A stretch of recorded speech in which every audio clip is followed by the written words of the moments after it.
discussion, Managing Security and Diplomacy in the Asia Pacific. So my name is Peter Chiu. I'm the moderator of this TV show. You know, security and diplomacy is a huge issue which concerns everybody. Frankly speaking, the Asia Pacific, the part of the world we're living, is really complex.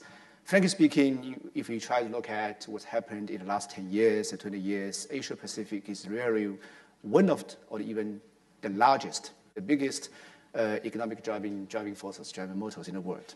But on the other side, if we try to look at what's happening or what happened or what's going to happen in the security area, we have to admit there are some tensions in this part of the world. Maybe if we look at what has been reported in the media, tension in the South China Sea, tension in the East China Sea, tension between China and Japan, tension between China and the United States, everybody can say a few words. But on the other side, I have to say, tension happens sometimes between the countries which we tend to call so-called competitors. But let me say a few words. Sometimes tension in this part of the world are also happening between those countries which are mostly or normally labeled as allies. If we try to look at what's happening between Japan and South Korea in terms of the Dokuk Island. Yeah? We need to compare what's happened between China and Japan in terms of Diaoyu Island. But what happened between Japan and South Korea. So I have to say those tensions in security area could also happen sometimes, or even to some extent, between those countries which you call allies. So that's the other side of the complex, apart from the economic cooperation. That's why, ladies and gentlemen, I'm most delighted to invite four distinguished prominent panelists onto the stage. So let me introduce, first of all, I'm going to, according to the sitting round, next to me is Professor Tommy Cook. He's a very famous, distinguished international law professor, ambassador, is the former ambassador of Singapore to the United Nations. He was born in Singapore. His family came from China. So far as I learned, his dad came from Fujian. His mom came from Shanghai, which is my hometown. So before we spoke a little bit Shanghainese to each other. But I have learned in this year he was awarded. He was named as 2014 Great Negotiator, right? But I'm wondering how can you negotiate? How can you argue with such a charming lady which is just sitting next to you? I cannot. I surrender. Yeah. If I were you, no need to talk. If I were you, I'd just surrender in the first place. So sitting next to Tommy Cook is Madame Fu Ying. Madame Fu Ying is the chairperson of the Foreign Affairs Division of the National People's Congress. That's her current head, but she has many hats. She was the Deputy Foreign Minister of China, was ambassador of China to Australia first and to the United Kingdom later. But she has some other more hats. So in China and even around the world, particularly in diplomatic circles, she's called one of the very few charming ladies in China. Other hat is she's one of the few iron ladies in China. So that's the two sides, which makes this very charming lady even more complicated. So I'm just wondering which side she's going to show us today. So next to Madame Fu Ying is Senator Ben Cardin. Yeah. So you also have many hats. Yeah. Right. So you are the chairman of the subcommittee for Near Eastern and Central Asia, things like that, in the Senate of the United States.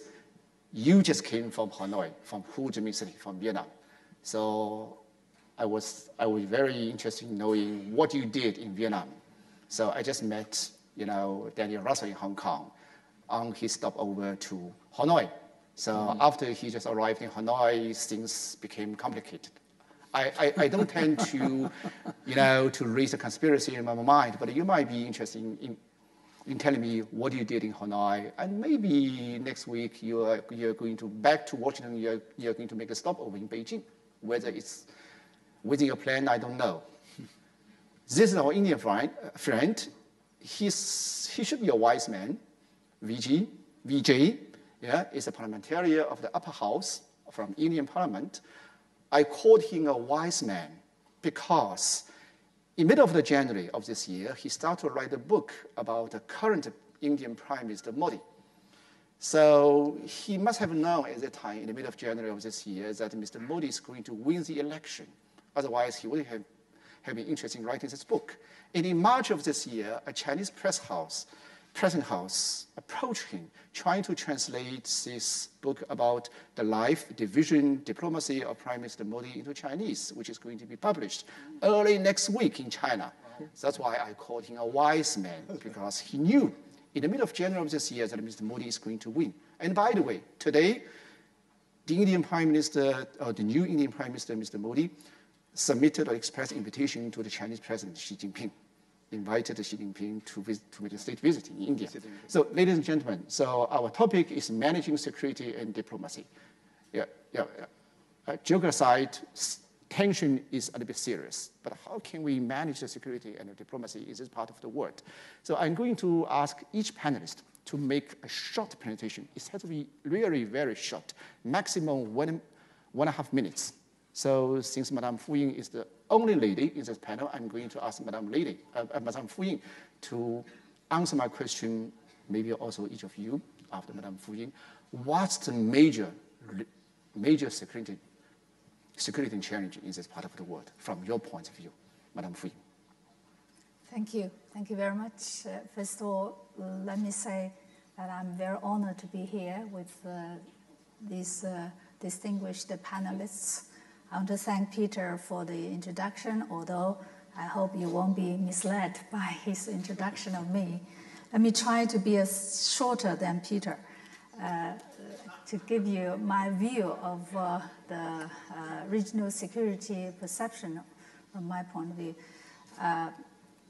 Over the past 20 years, I think we have to acknowledge that this region has seen the largest poverty alleviation and the fastest economic growth in the world. And thanks to sustained stability and peace in the region. And as the Chinese President Xi Jinping said, that we must value this.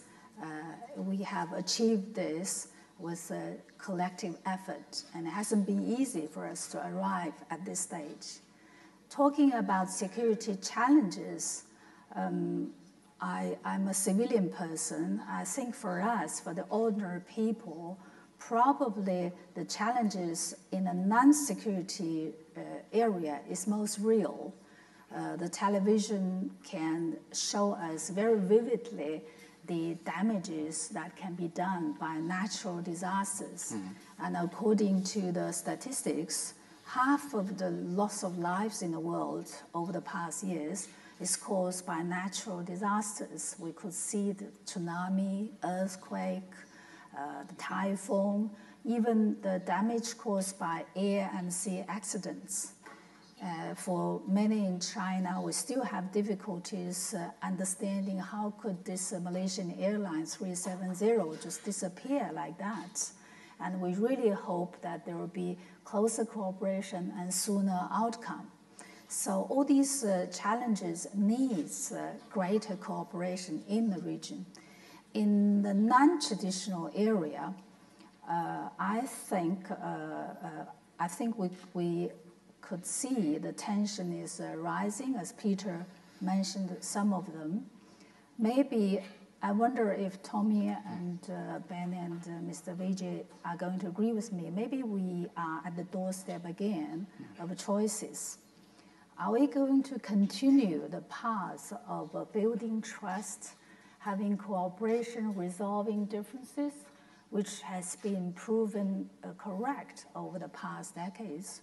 Or are we going to be riven and fractured again by enlarged differences? The option, the thinking on the Chinese side, as President Xi Jinping recently stated at the CICA summit in Shanghai, that China would like to see a new security approach in Asia, which is focused on cooperation, coordination, sustainability, and commonness. And he emphasized the importance of having candid dialogues and resort to peaceful means and resort to cooperation in facing and addressing the challenges confronting us. So, Madam Fu Ying, when you are talking, I noticed that Senator Cardin is listening very carefully and you're nodding. Doesn't mean you agree? Peter, let me first thank you very much for this opportunity. The United States rebalanced to Asia is a recognition of the increased importance of this region, which puts special responsibility on managing the security issues, which are very vital. So let me just give you 4 principles that I think should judge our discussions on managing the security in the Asia region. First, we want to see all countries do better. The United States wants to engage and have a constructive relationship with each country and area in this region. All need to do better, which means, as has been said, we got to build trust and better trust among all countries. Secondly, there needs to be respect for territorial integrity and sovereignty. And we know there are maritime dispute issues. The United States does not take a position on the substance of the sovereignty, although we are strongly in need of making sure the shipping lanes and maritime lanes remain open and free. And we do take a position against unilateral provocative action that could disrupt the civility in the region. Third, we think it's important to follow international norms. First and foremost, direct dialogue and diplomacy among the claimant states needs to be encouraged and used in order to find common ground. We need to build on regional organizations. ASEAN working on a code of conduct is an important thing. We need to follow international norms. So when you're talking about... And the fourth, let me just mention the fourth basic principle, because I don't want to leave that out. And that is, we need to advance basic human rights, which we believe is critically important to managing security. So we were talking about provocation. So which country do we mean? So is it Japan, is it the Philippines, is it Vietnam, is it India, Singapore, or is it China? Who was responsible for that? Well, there's been provocative actions by many countries. We have current issues that are, I just came from Vietnam. And what's happening so tell me very China, frankly, what do you do in Vietnam? Well, I read some news about what you said, criticizing China, criticizing those countries. What made you to go to Vietnam? Vietnam is very important in this region. It's a very important partner. The United States wants to build trust with all countries. And one of the things that I'm going to encourage countries in this region to do, there have been historic differences among many countries in this region. We've got to get beyond that. The United States and Vietnam have had a difficult past, but I think our future is very bright because we've acknowledged our past and we're moving forward. That helps manage security in this region. So we need to acknowledge the past and move to a common future where every country can advance. Now, Vietnam is very concerned about the unilateral action that China took in the South China Sea. The United States takes no position on the territorial issues, although we are very concerned about unilateral provocative action. Use international regional organizations to resolve the conflicts. Don't take unilateral action. Talk to your neighbor before you do things. Okay, thank you very much. Unfortunately, our time for the first part is up, and I'm going to listen from Professor Cook and from a wise man from India, and what they are going to say something about Madame Fu Ying and Cardin, Senator Cardin. Okay, let's take a break. Thank you very much, Peter, and I'm deeply honored and privileged to be here. I bring greetings from the... Take a break. Yeah, so after that, we'll be right back. So I bring greetings from the billion people of India who have recently democratically... Oh, after a minute. Yeah, right. Okay. So fast. Yeah. Very quick.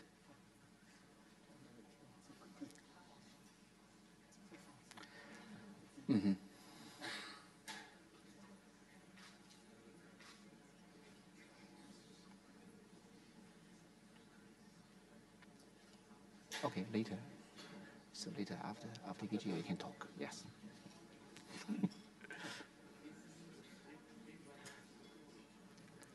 Okay, 30 seconds.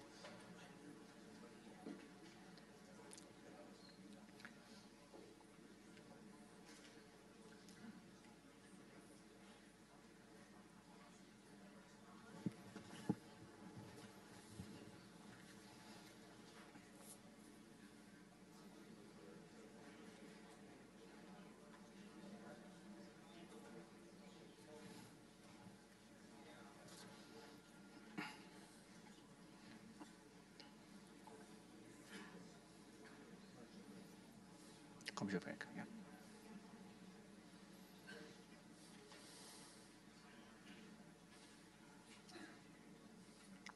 Okay, thank you for coming back. So before I ask our wise man to say a few words, let me ask Mr. Cardin. So it seems to be that the United States and Vietnam. Yeah.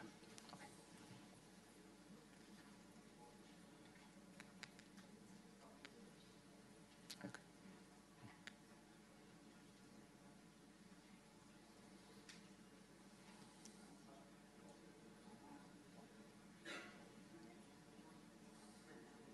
Okay.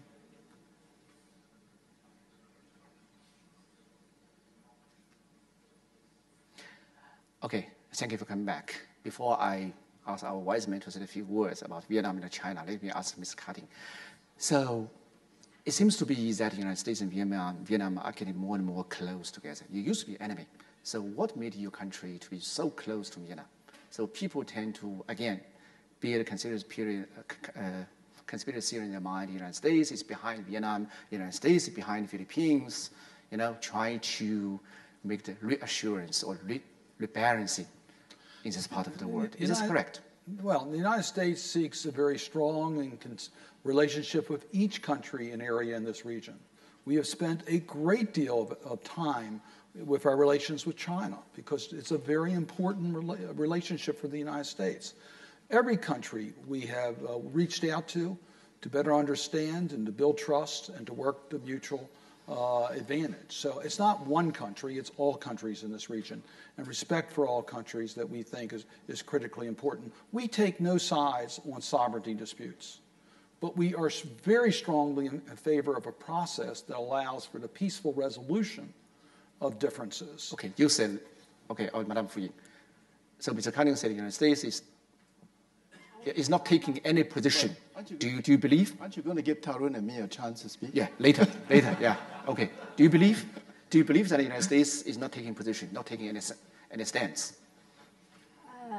When I came here on the plane, I read newspapers, Chinese newspapers, all about Ben's visit to Vietnam. They said that Ben offered the shoulder for Vietnam to lean on. But I think in the end, China and Vietnam have to work it out. From our point of view, the Xisha Island is not a disputed area, and having oil project for almost 10 years was a natural development. So I don't think it's wise to send fishing boats, civilians, in this tense area. But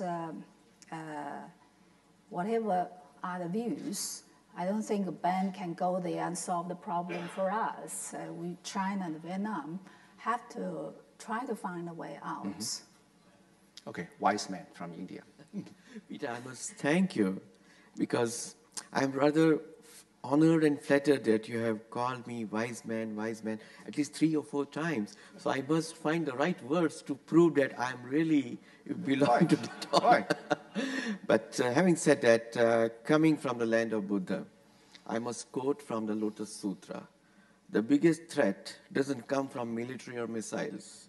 The biggest threat comes from lack of faith in the human values. If we have faith in the human values, the disputes will evaporate and vanish. If we don't, we will create every day a new dispute. But as an observer of this reason, we feel that the maritime issues, the territorial disputes, are one part of the security threat in the region. Mm-hmm. The other, and a bigger part to me, is the uneven development, the hunger, the poverty, and the lack of proper opportunities for the young people to get employment and to create wealth. That are creating a lot of tensions and stresses in the region. That's exactly the point that Madame Fu Ying raised before. Yeah, we tend to forget about unconventional threat.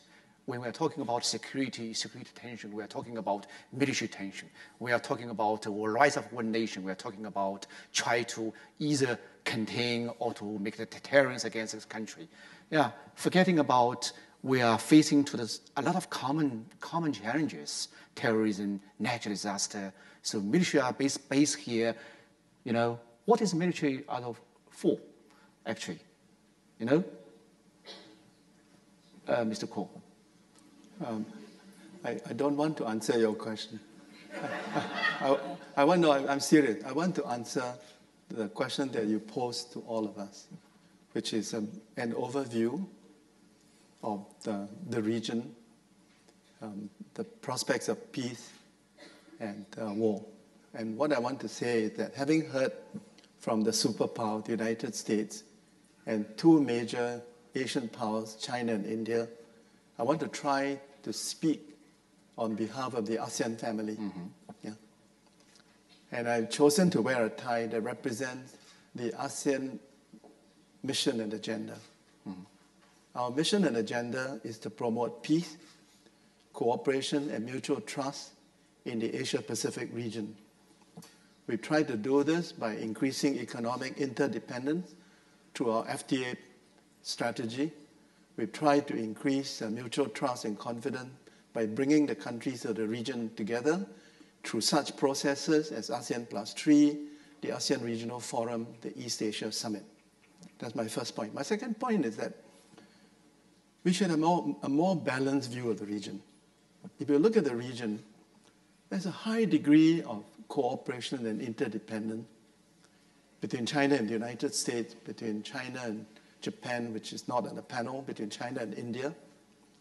At the same time, there is still a deficit of trust between these countries. Mm-hmm. And ASEAN's agenda is to increase mutual trust and to reduce that deficit of trust between them. My third point, ASEAN-China is a very important relationship. If you look at the four sides of the Chinese compass, historically, the southern border of China is the most peaceful border. And I think China has a strategic interest in keeping its relations with Southeast Asia and with ASEAN as cordial and as friendly as possible. Yeah? I want to say briefly that my overview is that the ASEAN-China relationship is substantive, it is mutually beneficial, and is on the whole a very positive one. It would be wrong of me not to say at the same time that there are some areas of difficulties and differences. The South China Sea is an example in which there are some differences between China and ASEAN. But we're working at it. In 2002, we adopted a Declaration of Conduct, and ASEAN and China are currently seeking to draft a binding code of conduct. ASEAN and China are trying to promote resolution of this dispute peacefully without use of force or threat of use of force, strictly in accordance with international law, including in accordance with the UN Convention on the Law of the Sea. Okay, any comment on the side of the Fu Ying, Madam Fu Ying, in terms of the bilateral relationship between China and ASEAN? Tommy and me, I think we started working on ASEAN affairs very early, starting from the Cambodian negotiations. I feel I have mixed feelings about this trust deficit thing. And today I met your foreign minister. He also raised this deficits in trust. In this region, I remember in the 90s, our main focus was to build trust. After the Cold War, after the separation of the split of the region for decades, there was a very strong political commitment to build trust, and the state leaders and diplomats tried very hard. And I think that was the foundation of the sustained stability and peace in the region for the decades I mentioned earlier. And now, do we have a deficit, or do we have a newly created mistrust.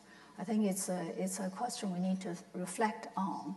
But I think it's important that the leaders in the region, all the leaders in the region, are duty-bound to continue to build trust, especially when there are differences. Instead of enlarging the differences, making it look bigger than they really are, it is important for us to carefully look at the problems and, while addressing the problems, building trust instead of undermining the trust.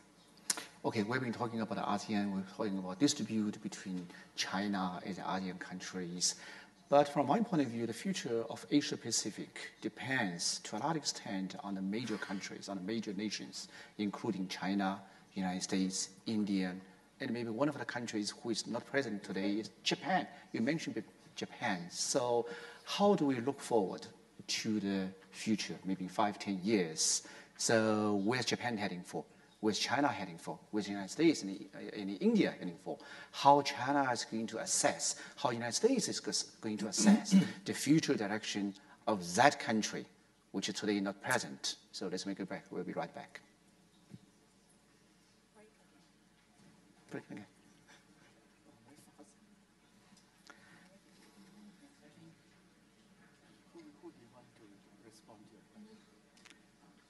No, later we can talk about the role of the major players in this part of the world.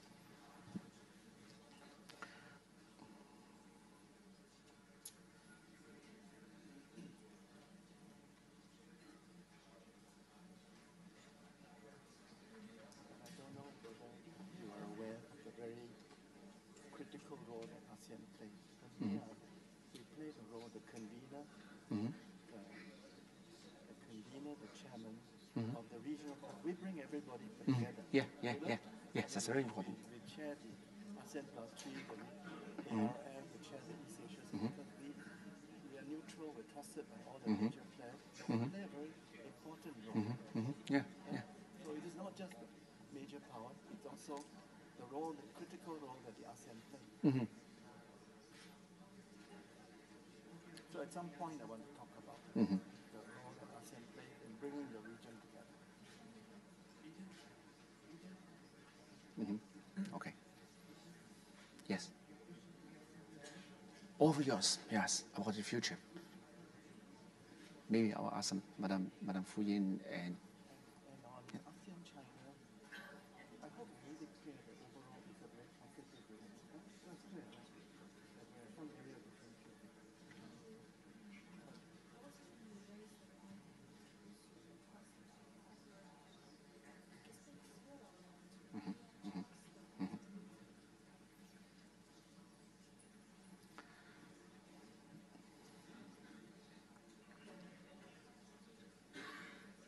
yeah, because before you mentioned the trust of the countries to each other.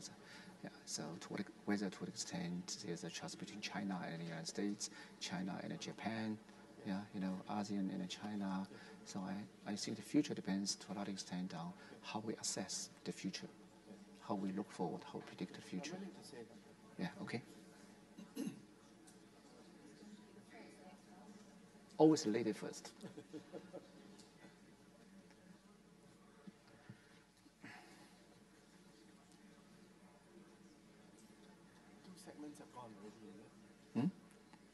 Two segments, yeah. Two segments. Yeah, 很快。对，但是后面2 趴可以稍微再长一点，可以的。Yeah.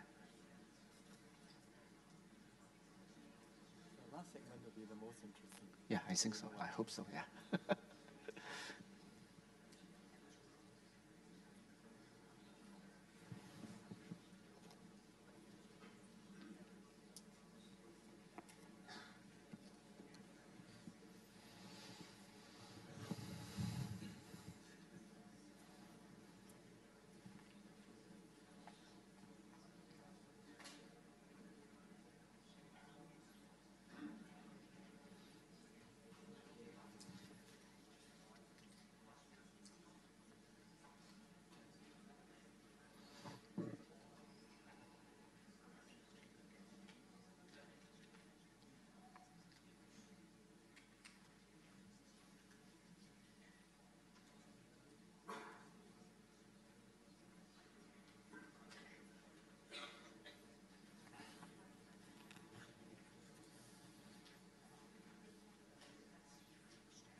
questions. Yeah.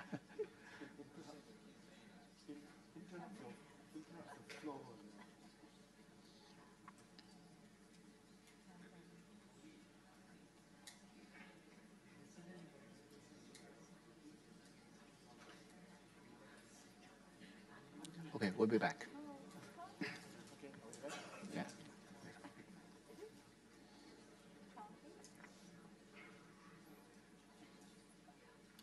Okay, thank you. Thank you for coming back.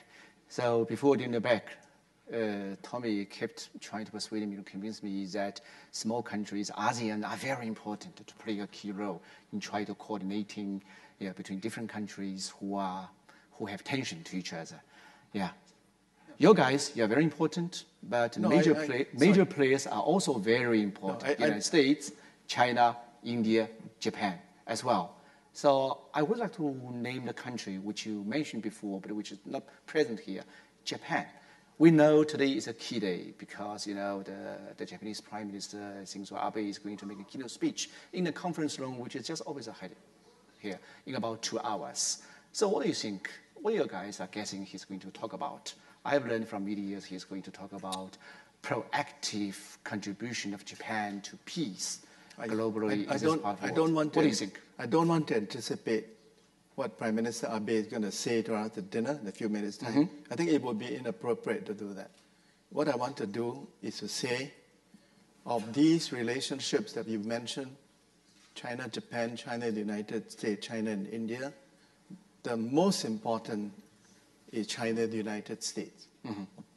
This is truly critical, not just to the region, but to the world. So there's a huge responsibility on the shoulders of Fu Ying and Ben Cardin. I want to say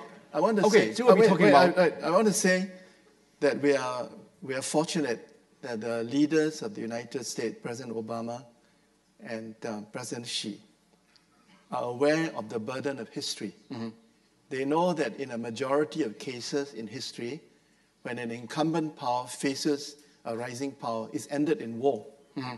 And I think the President of the United States and China are determined to avoid war, if possible. Mm-hmm. And this is why they spent 3 days with each other at a summit meeting in California, in Sunnyland. Mm-hmm. Okay.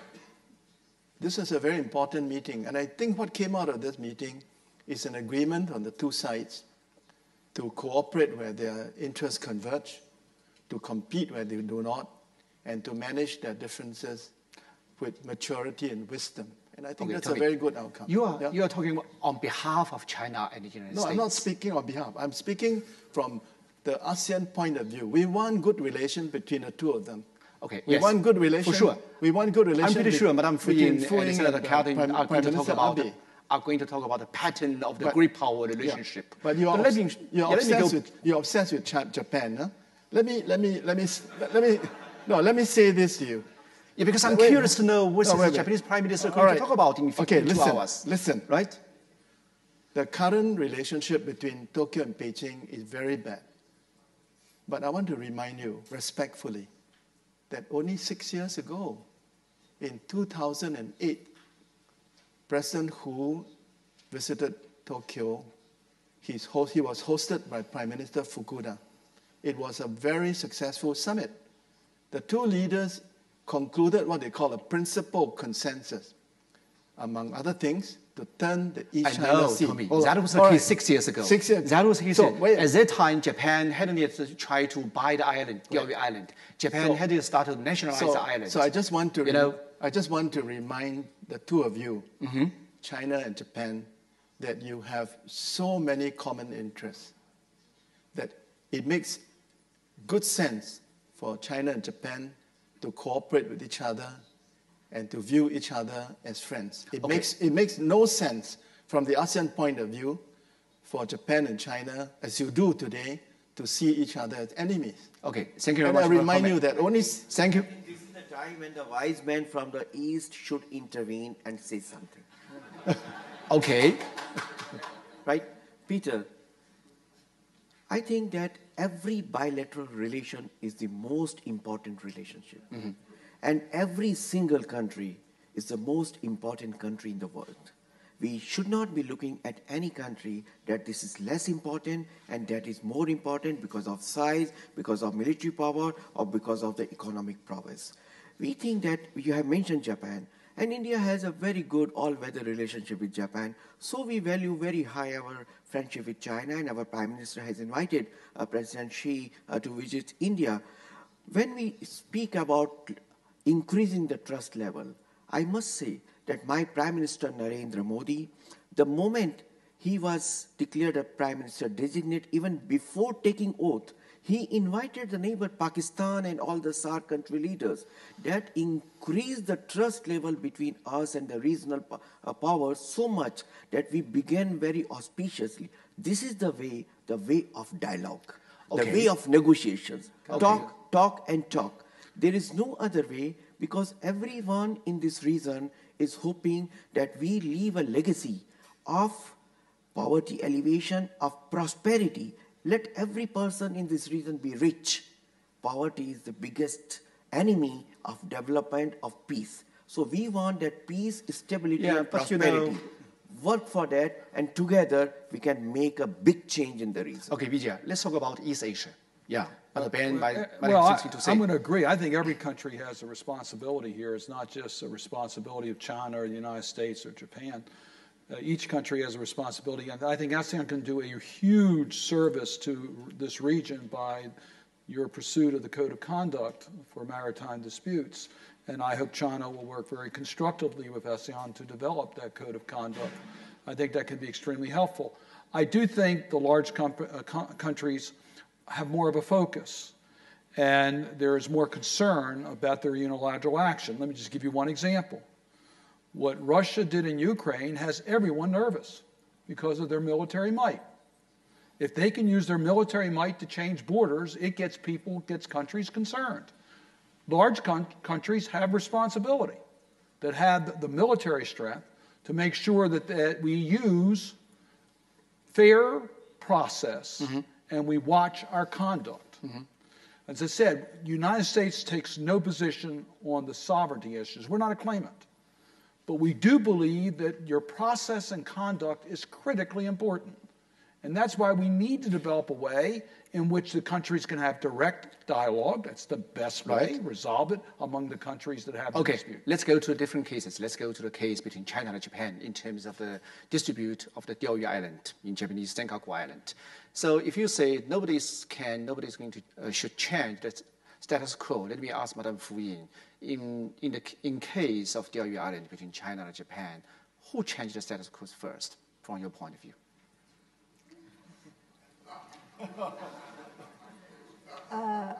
I want to agree with Ben that we should restrain any unilateral change of status quo, unilateral provocations. And there have been this kind of developments, and China has confronted with some difficult challenges. The position on the Chinese side is that when we are confronted, for example, when the Philippines send their naval vessel to harass fishermen, when the Japanese government decided to nationalize the so-called nationalized Diaoyu Island, China has to respond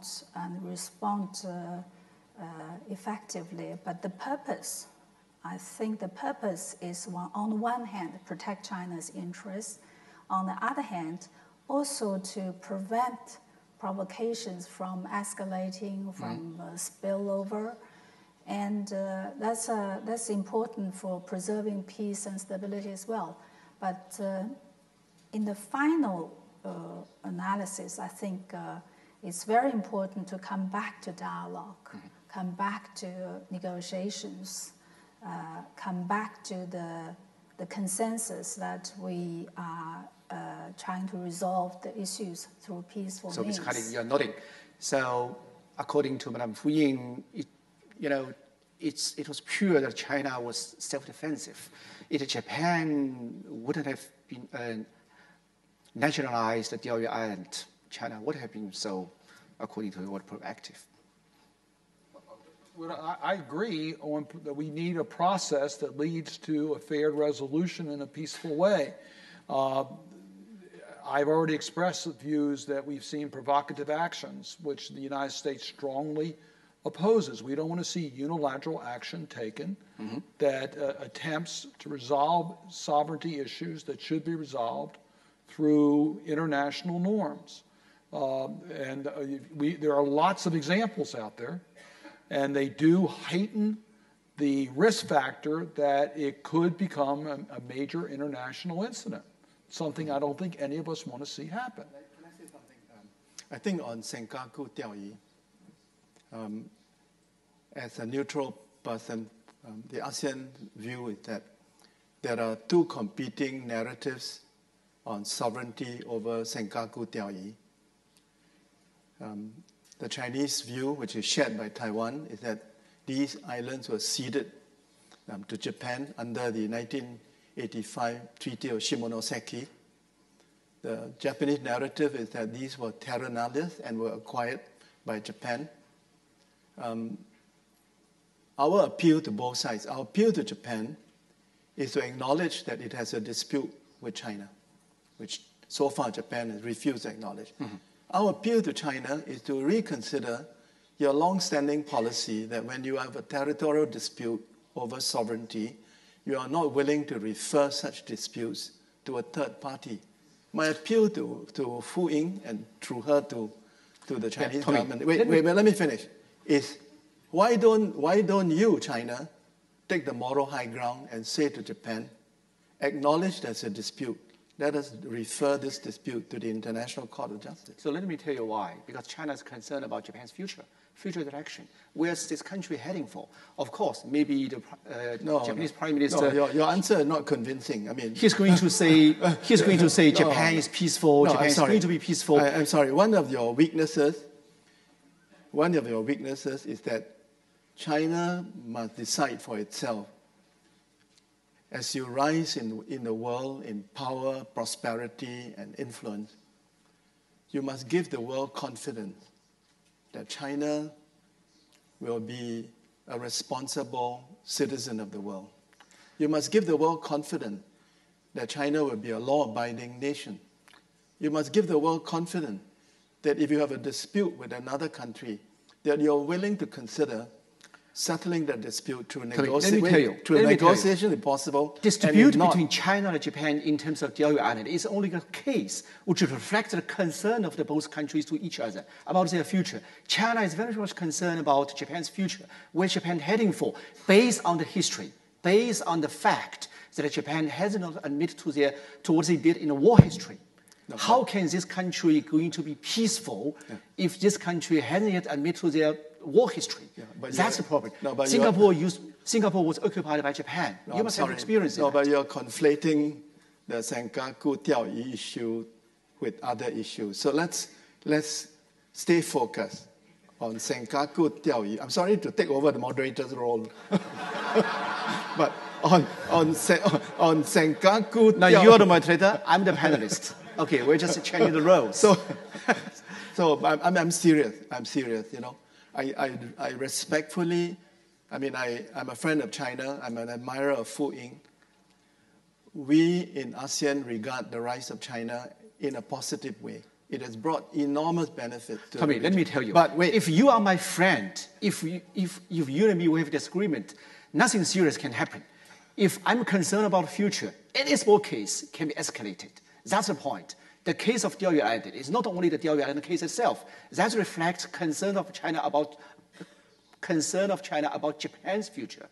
Madam Fu Ying, what do you say? Do you agree with me or do you disagree with me? You can disagree with me. I think you expect you to agree with him. I always agree with Professor. You don't have to. I think the Diaoyu Island disputes should be kept in perspective. It is a dispute. It shouldn't be exaggerated and brought into something bigger. That's exactly what concerns China now. We know the Prime Minister of Japan is going to speak, and I will be interested to hear what kind of message he's going to send to the region, including to the Chinese public. My observation is that after he came to office, he did not show lots of interest addressing the Diaoyu Island disputes. Instead, he has made it out of it into a bigger issue. That is, China as a country is posing a threat to Japan as a country. He has made such a myth. And then, with that as an excuse, trying to amend the security policy of Japan, that's what's worrying for the region. And for China, another point, as you mentioned too, is his position on history. And that his position of denial of history, he doesn't recognize there has been a military aggression of the neighboring countries from Japan. And this, I think, intensifies the concern of the direction he's leading Japan to. And I wonder if in his speech he's going to prove the criticisms right, or he's going to convince the public, including those in Japan and in China, that he's not leading the country back to the path. Mr. Cardin, what's your feeling about Japan, this country, which is on your side of your allies, on the other side, I don't know whether you made a visit to Yasukuni Shrine. Historical description Yasukuni Shrine is simply shocking for me. I think they're going to regret they weren't on this panel to defend themselves.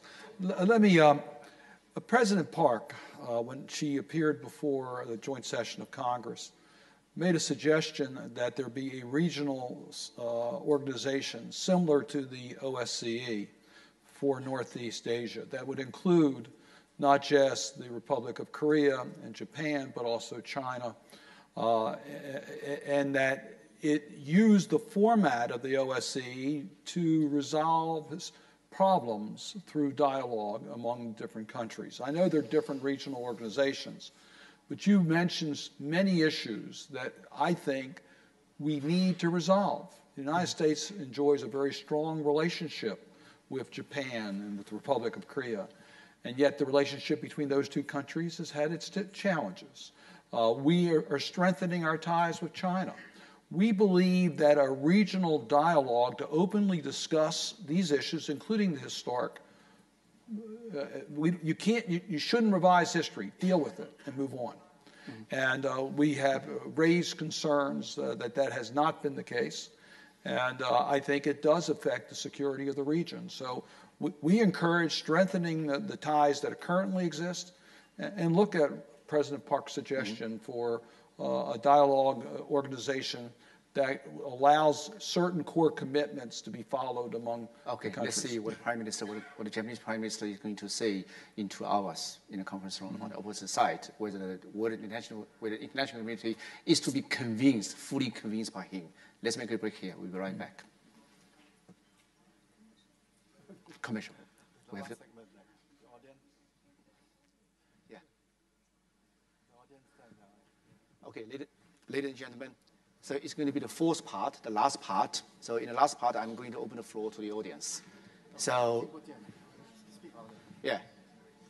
Later in about 1 or 2 minutes, it's going to be the fourth part, which is the last part. I'm going to open the floor to you all, ladies and gentlemen. So if you have any questions, just 3 steps. Raise your hand, identify yourself, and ask your questions, okay? Yeah, but try to make your question as short as possible. Yeah. Okay. Okay. Later. Yeah. Now it's commercial break. We have to make money. Okay. So. 4, 5.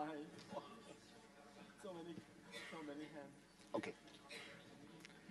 We're supposed to answer the question.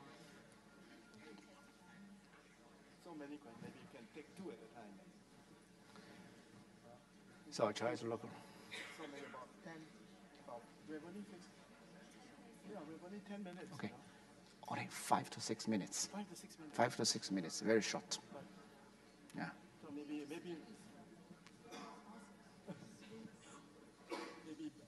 brief questions of everybody, then the follow-up. Okay, later try to put your question as short as possible, as precise as possible, because we don't have time.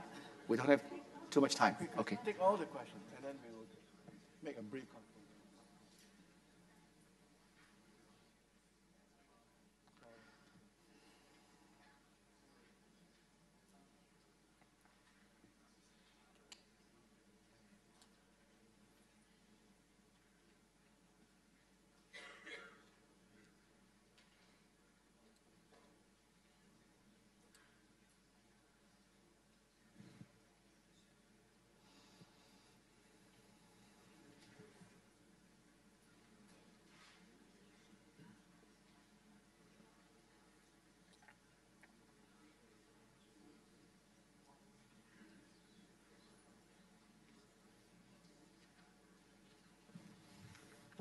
Okay, now we're back. I'm going to open the floor to the audience. Raise your hands, identify yourself, and put your question as short as possible. Since the time is very short, it's very limited, I'm going to collect first 3 questions, go to the round. If we have some more time, I'm going to collect another 3 questions. General Zhu Chenghu, Kishore, Wang Yiwei first. The first 3 questions. General Zhu Chenghu first. Thank you, Peter. First of all, I want to make a very, very short comment on the last topic you debated just now about the sovereignty issue of the disputed islands. I think the final decision was made actually at the end of the Second World War. I don't think it's suitable for us for any country, if they have any claim on territory and they will have to go to the international law, I think the world will be thrown into a great mess. I have a question for Peter. I'm sorry, for Senator Cardin. You mentioned the 4 principles of the United States in managing the security and diplomacy in the Asian Pacific region.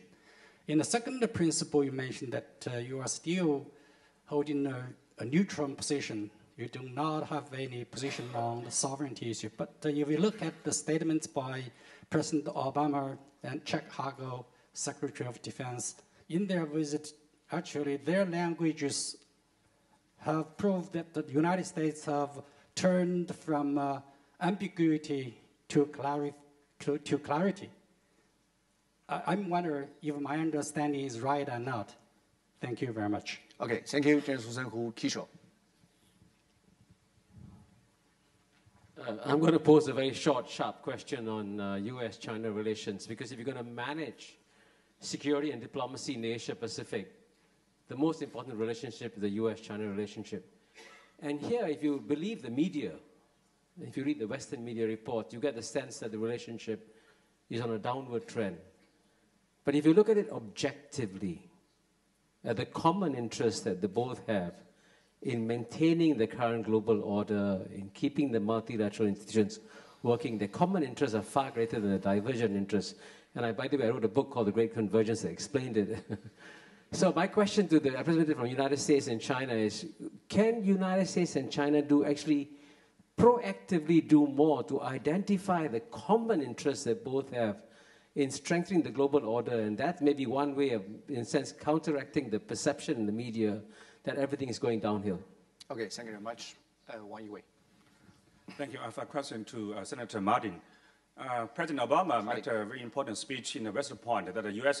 is ready to ratify the UNCLOS. So do you have the timetable? You know, how long the world will wait? You will ratify the UNCLOS. It's like another 100 years, like you have the gun control treaty domestically, or another? Thank you. Well, United States and China, you are the poor victims of this panel. Okay. It's going to take me more than a minute to explain the rules of the United States Senate on ratification of treaties. But let me say, on the law of the sea, the United States has made it clear that we are complying as if we had ratified the law of the sea. So we are conducting ourselves totally consistent with the treaty. The ratification requires an extraordinary vote in the United States Senate. And for those of you who have followed the actions of the United States Senate know that that's a complicated and difficult task to get done in this Congress. I support the ratification, and I hope we can get it done but in the meantime, we are following it. The other questions that are asked, I'll try to answer. China and the United States have much in common. I was in China last year. We had a chance to meet. We have a lot of mutual interests, and I think we're strengthening those ties. And we absolutely want to work. As I said, my first principle is that all countries we want to have a strong relationship with. So we agree that. What I said about Japan, I don't think there was anything inconsistent. We're not a claimant in the issues. We have treaty responsibilities with Japan, and that was what the President was talking about. Okay, Madam Fei. It's your turn. Was there any question for me?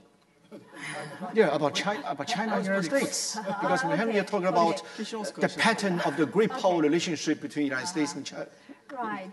I think for China and U.S., we are very different. We came from different history, different culture. We have different political systems. So there is a tendency that we misread each other, we misunderstand each other. I receive lots of congressmen, senators from U.S., and they raise questions that surprises us. But I think we don't have other choice. We have to work together. And there's no differences that are bigger enough for us to separate from each other and to go confrontationally about each other. So I think China and U.S. really need to work very hard to try to understand each other and try to work together. And President Xi and President Obama have made it very clear. The question is how do we implement it on every issue. Every issue we encounter, I think we need to work on them. And by working on them, we build trust and we build the habit of working together. It's going to take some time, but I'm optimistic. Okay, thank you. Now we're lucky to have the second round. Bonnie and Mr. Shao and Ms. Zhou Qi. Okay, Bonnie. Thank you very much. Bonnie Glaser from the Center for Strategic and International Studies in Washington, D.C. I have a question for Madam Fu Ying. In April of 2012, there was the standoff between China and the Philippines in Huangyandao, or Scarborough Shoal. And I'm sure you're very well aware of the details of the incident.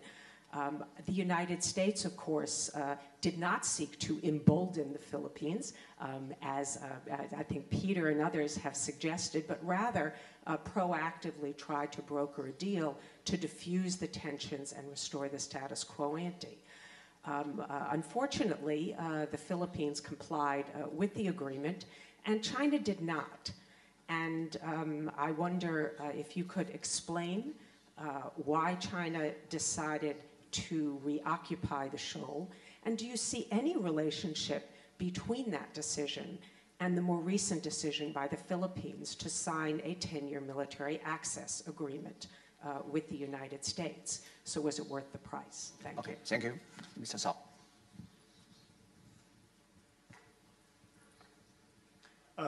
Wen Guangshao, Consulting Senior Fellow at IISS and also Phoenix Television Europe. My question is direct to Mr. Vijay. I'd like to give him a chance, particularly given the recent election in India. There is a body of opinion in the West, in Europe, that the biggest problem nowadays in the geopolitical sense is China. And therefore, it is very important for the West to work with India and build up the relationship so that India doesn't fall into the lap of China. There is even a mention of RIC, Russia, India, and China working together against the United States and against other political entities and organizations. I'm just wondering whether you can share your view about your policy towards China as a newly formed government, and what's your view of your relationship going to happen with the United States, whether we want to debunk this myth that there is a RIC working against the United States. Thank you. Okay, thank you. Zhou Qi. I have a question to Senator Cardin.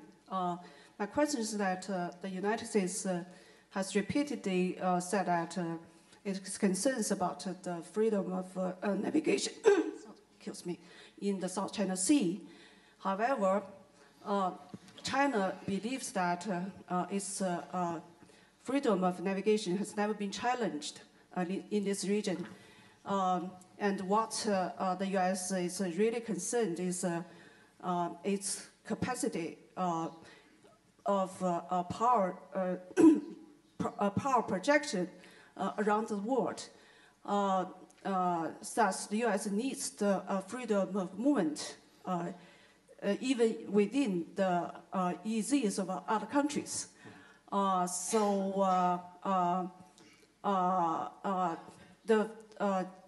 Particularly, its freedom of surveillance capacity, surveillance activities in this region. So I'd like to know what you think about this argument. Okay, thank you. Since our timing, since time is slowly running out, your answer has to be very short and very precise. But I'm Fu Ying first. Thank you. Thank you first. Thank you for raising the question, giving me an opportunity to explain. Because I heard this kind of saying from the American think tanks that there was an agreement and China did not honor an agreement. I don't know which agreement you are referring to. I don't know how you were briefed by your diplomats. When the Philippines used the military vessels to come into the Huangyan Island, it was a provocation, and it was a unilateral provocation on the status quo. And China, I think there was a stage when there were vessels inside the lagoon and mixing up with the fishermen. And China asked the fishing boats to leave and also asked the Filipino boats to come out of the lagoon. And in the end, when everybody came out of the lagoon, all China is doing is to keep an eye on the island for fear that the Philippines would do it again. And you were talking about the U.S. role. I'm glad that the U.S. is not behind this provocation, which is very important, given the need for the trust of the two big countries. But for the aligned relationship between U.S. and its allies, I think for China, the alignment of the United States is a leftover from the Cold War. There was a meaning during the Cold War. And now the observing point for China is the nature of the alignment. If the allies of the U.S. take China as on the opposing side, then China would be concerned. And if U.S. use frictions or problems between China and its neighbors to strengthen the alignment, it will be another question mark on the Chinese side too. And that's one of the reasons that China and U.S. really need to have very direct discussions and direct talks and to understand each other. Thank you. Okay. Wise man. Thank you. Thank you for the very wise question. I think with the heights of the Himalayas and the depths of Indian Ocean, it's impossible for us to fall in the lap of anyone else. We remain firmly where we are. And very good question about the U.S. and Western countries. I think we are the two great democracies on this planet. We are working very closely without any historical baggage. Our Prime Minister Narendra Modi has also said that we move ahead with close cooperation in defense and in strategic partnership. And not only just like that, we have togetherness that does not reflect on our relationship with any other country. We are very closely working with China and with Russia. We have had trilaterals with China and Russia, had military exercises with the Chinese soldiers and Russians and even Japan. So we are in a very different orbit of friendship with all, enmity with none. Okay, Ms. Cardin. Very short, very precise. Freedom of commerce through the China Sea is very important to the United States. You're right about that. But it's important to this entire region, and it's globally important. It's not just an American concern. It's a regional and global concern. As I said in the beginning, the security of this region depends on more than just the physical security. It's also the economic security, which the commerce through the China sees that are important to all countries, as well as the advancements of good governance and human rights. So this is not unique to the United States. This is regional, and that is why it's of great concern, I would hope, to all the countries and areas. Okay, thank you very much. Things are doing very difficult in this part of the world, but we are raising hope that nothing serious can happen in the next 5-10 years. What we need is not only a balance of power, not only strategic balance, but a sort of wisdom. So let me say a few words as moderator. People might be intelligent, but intelligent people might not be necessarily wise. What we need is the wisdom. We're living in the 21st century, but we should know more, use the ways, use the tools, what we used to use in the 17th, 18th, and 19th century to settle our problem. Word my mother used to say that what kind of a world you would like to see. A daughter coming out of a conflict-ridden reason, or a daughter coming out of the school yelling, "Mom, okay, I am successful." So create an atmosphere where the daughters yell at their mom, "We are successful together." Okay. That is the reason. In this sense, thank you very much. Let's raise hope for our future, for our common future. Thank you very much indeed, ladies and gentlemen.